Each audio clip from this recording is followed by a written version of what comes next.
Hello again, and welcome to a very special episode of Social Studies. Um, Tonight, or today, or this morning, or this afternoon, whenever you are watching this, we are talking about manifest destiny. And those of you who have been in school before watching this, you know what I'm talking about. Those who do not might not, but you will learn quickly, hopefully. All right, so manifest destiny. This is the sheet that we are talking about right here. If you are numbering this, this would be 5B.4, 5B.4. But this is assignment 5B.10, manifest destiny. And today we are talking about the causes, basically what it was, where it was, when it was, and why it was. In other words, what caused these manifest destiny, whatever manifest destiny is. So to start right off, if you have not already done this, you should know that manifest destiny, when we refer to that, we are talking about the Western expansion of the United States. Western expansion, aka manifest destiny, right there. All right. So manifest destiny, that's how you spell it. What was manifest destiny? Well, it's the belief that it was fate or that it was God's will or it was meant to be, it was destiny, whatever. It's just supposed to happen that the United States would keep expanding, at very least from the Atlantic Ocean to the Pacific Ocean. Some people preferred it would go further, maybe all of North America, maybe all of North America and South America. Who knows? Maybe one day the world.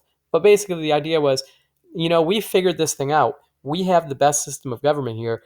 We owe it to the world to keep expanding.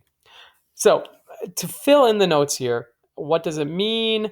You can pause me if you'd like, or I'll read it to you. What does it mean? It's the belief that it's God's will, fate, or destiny, that it was meant to be, that the United States would just keep expanding and growing, at least from the Atlantic to the Pacific.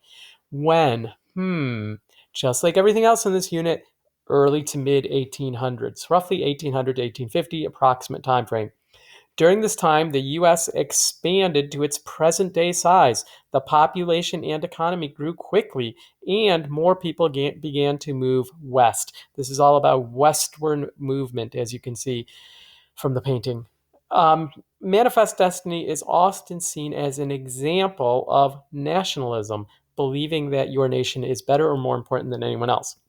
All right, why? Why did Americans want to expand? What were the causes of manifest destiny, in other words?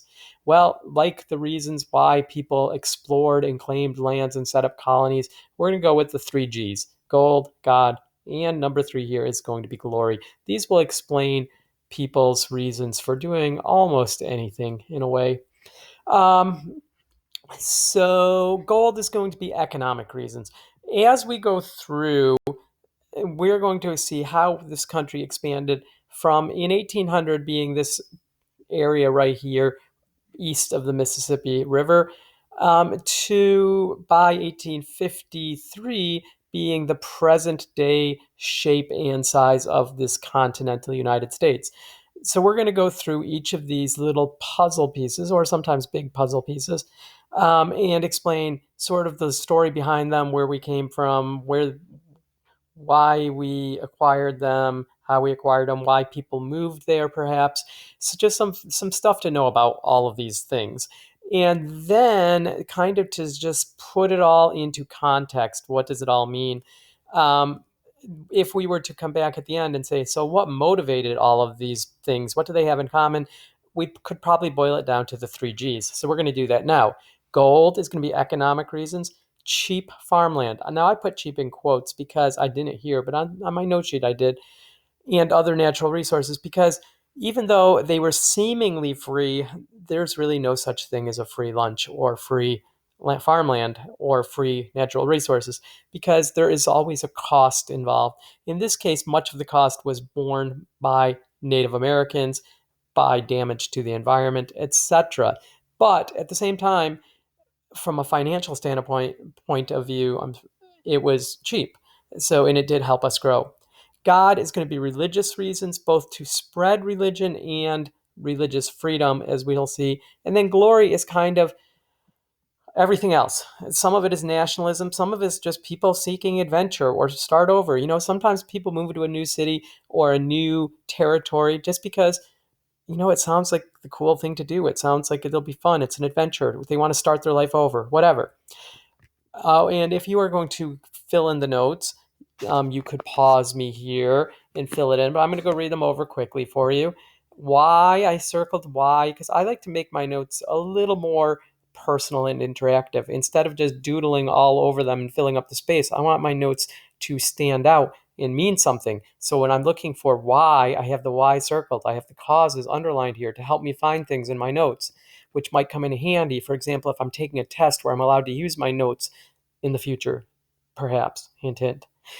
Gold, economic reasons, cheap farmland. As I said, I put my cheap in quotes there. Better technology, the steel plow, John Deere steel plow. Cyrus McCormick, if you're wondering who invented the mechanical reaper, if you've already forgotten, etc. So these inventions and better transportation, such as the Erie Canal, the National Road, railroads, all these things made larger Western farms more possible and profitable.